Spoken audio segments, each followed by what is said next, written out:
یہ چیزیں اچھا، نہیں، ایک ایک منٹ، منٹ۔ پروگرام کو آگے چلا رہے ہیں۔ ایک نے دھرنا دیا اور ملک کو جام کر کے رکھ دیا، اس کو وزیر اعظم بنا دیا۔ ایک نے کراچی جام کیا، اس کو صدر بنا دیا۔ آپ کے فائدے ایک کوشچن ہے۔ اچھا یہ بتائیں کہ ملک میں ہمیں تو بتایا جاتا ہے کہ مطلب تمام قوانین جو ہیں وہ قرآن و سنت کی روشنی میں بنائے جاتے ہیں، تو پھر جب ایسا ہے تو آپ کون سا وہ مطلب اسلامی نظام ہے جس کا نفاذ چاہتے ہیں؟ بسم اللہ الرحمن الرحیم۔ بات یہ ہے کہ ہمارے ایک بزرگ تھے، انہوں نے میں وہ مثال دے کر پھر آگے چلتا ہوں کہ ایک فقیر بادشاہ تھا، اس کی خدمت میں جو بھی مانگنے والا آتا تھا تو وہ اپنی داڑھی پہ ہاتھ پھیرتے تھے، اور جو جتنے بال آتے تو اس کو اتنی اشرفیاں دے دیتے تھے۔ ایک فقیر مانگنے والا آیا، بادشاہ السلام نے داڑھی پہ ہاتھ پھیرا اور کوئی بال نہیں آیا، تو کہنے لگا تمہاری قسمت۔ تو اس نے کہا بادشاہ السلام تک کوئی برا محسوس نہ کریں، بات یہ آج تک آپ نے ہمیں کوئی اس قسم کا کوئی موقع دیا ہے جس میں ہم اسلام کا نفاذ کر سکیں؟ جن لوگوں کو آپ نے موقع دیا ہے نفاذ کی اسلام کا، تو سوال آپ ان سے کریں کہ آپ جیسے آپ کہتے ہیں کہ آپ عمران خان کو مسلمان نہیں سمجھتے، آپ نواز شریف کو مسلمان، وہ بھی تو مسلمان ہیں۔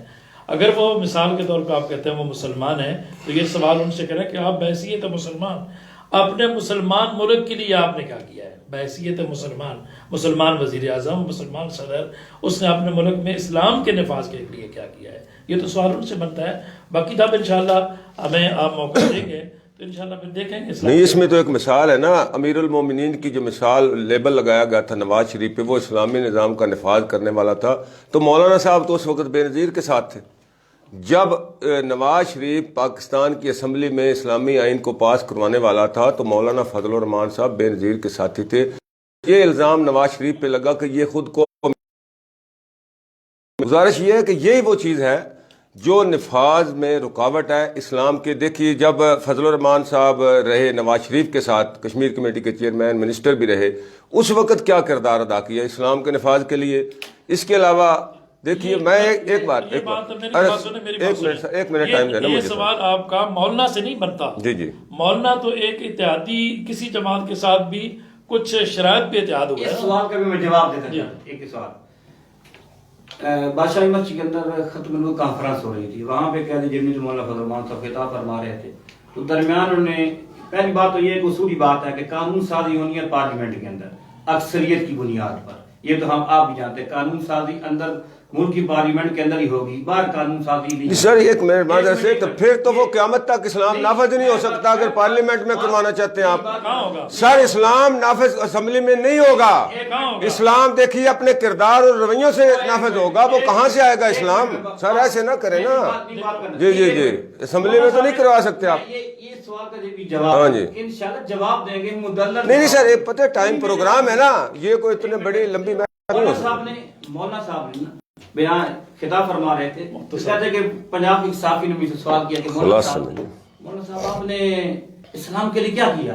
تو مولانا صاحب نے فرمایا آپ نے ہمیں کتنے ووٹ دیے؟ خاموش ہو گیا۔ پنجاب والے نا اعتراضات بہت زیادہ کرتے ہیں، لیکن ووٹ دینے کی باری آتی ہے تو ہمیشہ کسی اور جانب جاگیرداروں کو دیں گے ووٹ۔ اب دیکھو، ووٹ آپ لوگوں کو کیوں نہیں دیتے ہیں، کیا وجہ ہے؟ میں بتاتا ہوں۔ ایک بات یہ ہے کہ ابھی جو نواز شریف کے دور کے اندر نا، یہ جو ختم الوقت کے حوالے سے اس کے اندر قانون کے حوالے سے کسی شیخ میں نا، تو اب وہ شیخ رشید صاحب جو ہے، ٹھیک ہے، وہ کہاں گئے جی، وہ مجھے مولانا فضل الرحمان تھا، اور تو بھی تو مسلمان ہے۔ ایک بات، پہلی بات تو یہ ہے کہ اب ہمارا یہ سوال پنجاب والے منڈی بابو، میں ایک جگہ بیان کر رہا تھا، میں نے کہا کہ ہمارا یہ سوال بنتا ہے ممتاز تارڑ صاحب سے کہ آپ بھی اس پارلیمنٹ کا حصہ ہیں، آپ نے ہم سے ووٹ لیے نا۔ مولانا فضل الرحمان صاحب کو ہم ووٹ دیتے ہی نہیں ہیں۔ دوسرا، مولانا فضل الرحمان صاحب نے یہ بات وضاحت اور صراحت کے ساتھ کہی ہے کہ صاف ظاہر اندر قانون سازی ہونی ہے۔ وہ جو سوال کر رہے تھے، ایک اسلام بطور مذہب ہوتا ہے، ایک اسلام بطور دین ہوتا ہے، جو جیسے رشید شاہ صاحب نے بات کہی ہے، بطور مذہب نماز پڑھنا، روزہ رکھنا، یہ بطور مذہب ہے، بطور دین کے قوانین کا نام ہے، جیسے حدود کا نفاذ ہے، دیگر جو چیزیں ہیں۔ تو اب دیکھو صاف ظاہر ہے کہ مولانا صاحب فرما رہے تھے کہ ہم اقلیت میں ہوتے ہیں، ٹھیک ہے، ہم وہاں رہ کر اپنی ترتیب سے اپنے انداز کے اندر یہ بتائیں کب تک جو ہے وہ اسلام نافذ ہو جائے گا؟ ایک کب تک سوال آپ کامیاب ہو جائیں گے؟ بات کم بھی تو وقت بھی کم ہے. ایک تو آپ کا جو ہے سوال ہے وہ بڑا اہم ہے اور اس کا جواب بھی ضروری ہے کہ آپ نے یہ سوال کیا ہے کہ لوگ علماء کو ووٹ کیوں نہیں دیتے. ایک تو یہ مسئلہ ہے. اب یہ بات کہہ رہے ہیں. دوسری بات آپ نے جو سوال کیا ہے کہ اسلام کا نفاذ کب تک ہو جائے گا, یہ تو ہمارے سے آپ کا سوال ہی نہیں بنتا. جب میں نے شروع میں عرض کر دیا ہے کہ جب آپ ہمیں اقتدار اسلام نفاذ جو ہے وہ کس جگہ سے ہوگا, جیسے فرما رہے تھے کہ ہوگا ڈنڈے کے زور سے ہوگا. جب ہم ڈنڈا لے کے نکلتے ہیں تو آپ کہتے ہیں ڈنڈے سے اسلام تو نہیں پھیلا, بندوق سے اسلام تو نہیں پھیلا. آپ اس طرف پھر اس طرف ہمیں بدنام کرنا شروع کر دیتے ہیں. اب ہم بھی کیونکہ الحمدللہ اس وقت ہم جمہوری سیاست میں ہیں, جمعیت علماء اسلام دیگر ہماری جماعتیں جو اس وقت جمہوری سیاست کا حصہ ہے. باقی آپ فرما رہے ہیں کہ علماء کو لوگ ووٹ کیوں نہیں دیتے, اس کا یہ سوال مختصر ہے لیکن اس کے پیچھے بہت بڑی ایک داستان ہے. اس کے لیے شاید بہت سارا وقت چاہیے.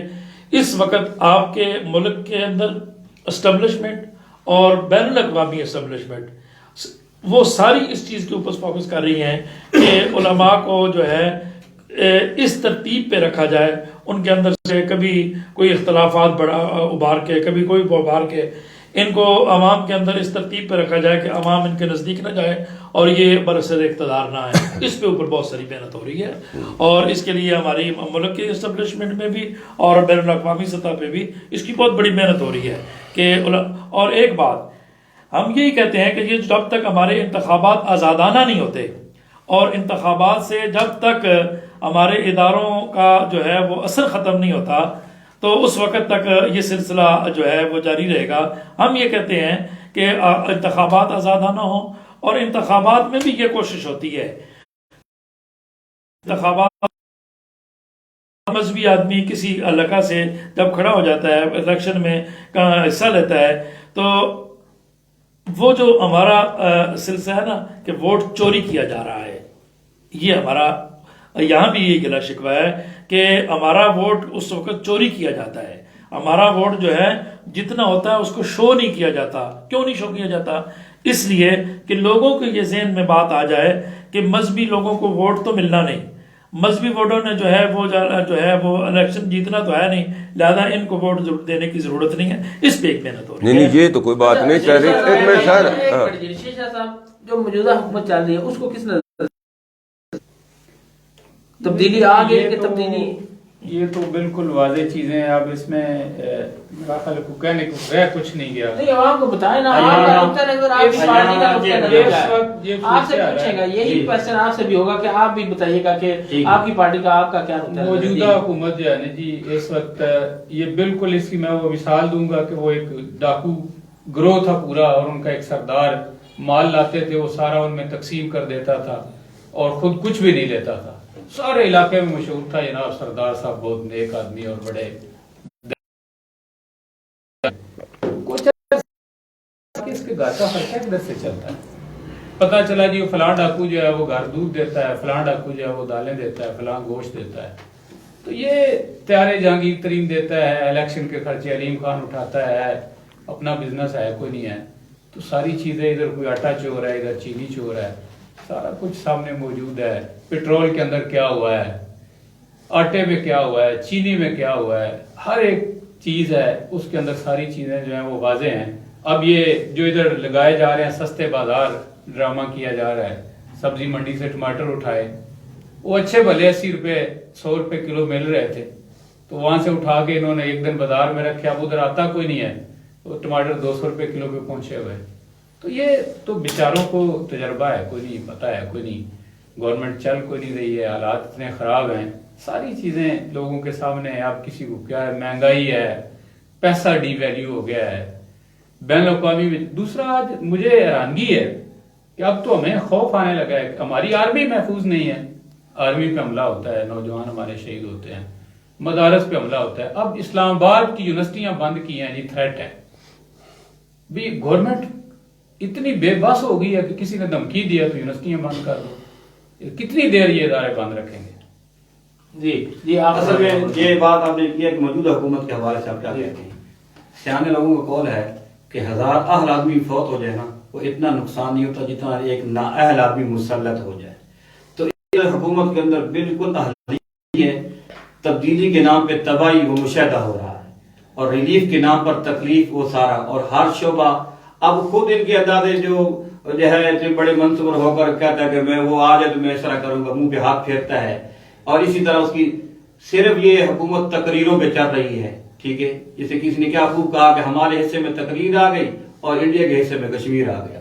تو یہ موجودہ حکومت بالکل اس کے اندر کوئی صلاحیت نہیں ہے، سلیکٹڈ حکومت ہے اور یہ نااہل ہے. اس کو جتنے دیر رہے گی یہ ملک و قوم کے لیے نقصان دہ ہے. اس لیے جمیل علیہ السلام کا یہ بعض لوگ ان پر جو ہے الزام لگاتے ہیں یہ فوج کے خلاف. پاک فوج ہمارا فخر ہے، ہمارے سر کا تاج ہے، ان کی قربانیاں ہیں، دہشت گردی کے خلاف قربانیاں ہیں، اور سرحدوں پہ اس وقت پاک فوج جو ہے وہ اپنی ذمہ داری نبھا رہی ہے. لیکن جمعیت علماء اسلام مولانا فضل الرحمان صاحب کا جو موقف ہے وہ یہ ہے کہ فوج کی مخالف نہیں، یہ ذہن بنایا جا رہا ہے، غلط ذہن بنایا. ہم جو ہے اداروں کی سیاسی مداخلت کے خلاف ہیں، ہر ادارہ اپنی اپنی جگہ پر رہ کے کام کرے گا. تو بہرحال یہ حکومت بالکل اس کے اندر اہلیت نہیں ہے، اور جتنی دیر رہے گی یہ اتنی جو ہے اتنی دیر ملک قوم کے لیے نقصان. دیکھو فرانس والا اب کہہ رہے ہیں ہم فرانس سے سفیر واپس لا رہے ہیں اور ہم کوشش کر رہے ہیں، فرانس میں ہمارا سفیر ہے ہی نہیں.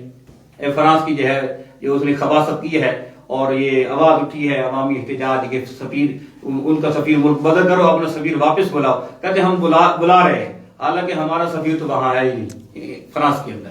تو بہرحال یہ انتہائی نااہل اور نکمی، ملک کی تاریخ کے اندر اتنی نااہل اور نکمی حکومت کبھی بھی نہیں آئی. جی ناظرین، جو فرانس کے خاکے ہیں ان کی ہم بھی 94 کی طرف سے شدید مذمت کرتے ہیں. کویسچن جو ہے وہ پروگرام دیکھ کے ضرور بتائیے گا کہ کیسا لگا، اور آپ کے سوالات کافی آ رہے تھے جو میں شامل نہیں کر پایا. میرے پاس بھی کافی سوالات موجود ہیں، میں بڑا مزہ آیا علماء کرام سے بات کر کے. میں اور بھی کویسچن جو ہے ان سے کرنا چاہتا تھا، ٹائم ختم ہو چکا ہے. تو میری جو ہے وہ ان تمام احباب سے گزارش ہوگی کہ دوبارہ ایک بار تشریف لائیں تو ہم جو ہے وہ کھل کے اور زیادہ مزید جو ہے وہ اس ٹاپک کو اور سوالات کو جو ہے کر سکیں. جی 10 منٹ ایک بات میں، آپ نے سوال کیا کہ اسلامی حکومت کب بنے گی اور کب اس ملک کے اندر شریعت نافذ ہوگی. یہ جس طرح کل سورج طلوع ہونے کا میں یقین ہے، انشاءاللہ میں یقین ہے کہ یہ ملک اسلام کے لیے بنا ہے اور یہاں اسلامی حکومت بنے گی جو شریعت نافذ. ہمارے ذمہ جدوجہد ہم کرتے رہیں گے انشاءاللہ. آئندہ پروگرام سے رکھتے ہیں. ناظرین، ایک تو کل 12 ربیع الاول جشن میلاد النبی صلی اللہ تعالی علیہ وسلم ہے، اس کا مرکزی جلوس غلہ منڈی سے برآمد ہوگا. تمام کے تمام مسلمان اس میں شامل ہوں اور نبی اکرم حضرت محمد مصطفیٰ صلی اللہ علیہ وسلم سے اپنی عقیدت کا اظہار کریں. دوسرے ناظرین، ایک بات میں وضاحت سے کرنا چاہوں گا کہ اس پروگرام میں جو میں باتیں علماء کرام یا مہمانوں سے کرتا ہوں، یقین کیجئے کہ جماعت اسلامی، جمعیت علماء اسلام میرے لیے انتہائی قابل فخر اور محبت والے جماعتیں ہیں. لیکن میں یہاں پہ جو ان پہ بچھاڑ کرتا ہوں، جو ان پہ تنقید کرتا ہوں، یہ آپ کی زبان ہوتی ہے جس تک پہنچاتا دین تک یہ بات پہنچائیں اور اپنے اپنے جماعتوں میں جو نقائص ہیں ان کو دور کریں. ایک یہ بھی کہوں گا، جماعت اسلامی نے بھی کہا کہ حکومت نااہل ہے، مولانا صاحب بھی یہ کہہ رہے ہیں کہ حکومت نااہل ہے، تو Jamaat Islami P D M کا ساتھ کیوں نہیں دے رہی؟ دوسرا ان پہ سوال ہے کہ پاکستان کا بیڑا غرق کرنے والی 2 جماعتیں یہ قرار دیتے رہے ہیں، پی ایم ایل این اور پیپلز پارٹی، آج یہ ان کے ساتھ کھڑے ہیں. آئندہ کے پروگرام میں انشاءاللہ العزیز اس چیز پہ بحث کی جائے گی. اب روف زبیر صاحب. قاری عبدالوہاب صاحب آپ کا بے حد شکر گزار ہوں. پروفیسر رشید شاہ صاحب آپ کا شکر گزار ہوں. جاذب احمد جنجوعہ صاحب کا شکر گزار ہوں. آپ کا نام، آپ کا بھی بہت زیادہ شکر گزار ہوں. آپ نے وقت دیا قیمتی. ناظرین بتائیے گا پروگرام کیسا لگا، کیسا بحث مباحثہ